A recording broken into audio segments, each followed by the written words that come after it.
In today's video, I'm going to teach you how to connect Zoom to Gohighlevel. To get started, open Gohighlevel and make sure you're on the main homepage of your account.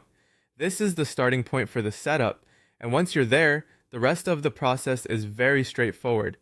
If your dashboard looks a little different, don't worry. The general layout is usually the same, and you'll still be able to follow along. When you arrive on the homepage, take a look at the menu on the left-hand side of the screen. This is where Gohighlevel keeps most of its main navigation options, including settings, tools, and integrations. Since we're connecting Zoom, we'll be using the Marketplace area, where apps and external services can be added to your account.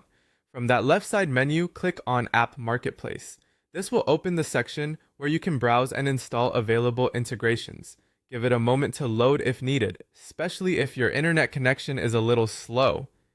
Once the marketplace opens, you'll be able to search for the app you want instead of scrolling through everything manually. Next, go to the search bar and type in Zoom.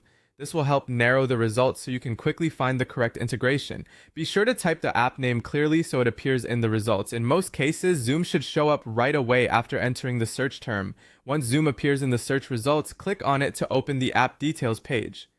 This page gives you more information about the integration and is where you begin the actual connection process. Opening the details page is important because it confirms that you've selected the right app before installing anything. After that, click on Install. This starts the process of connecting Zoom to your Gohighlevel account. Depending on your setup, you may be prompted to review permissions or sign in to Zoom to authorize the connection. If that happens, simply follow the on-screen prompts and approve the access needed for the integration to work properly. And that's it. Those are the steps to begin connecting Zoom to Gohighlevel through the app marketplace. If you're setting this up for scheduling, meetings, or automation workflows, this integration can help streamline everything and keep your tools working together more smoothly. Just take your time during the install process and make sure each screen loads fully before moving on.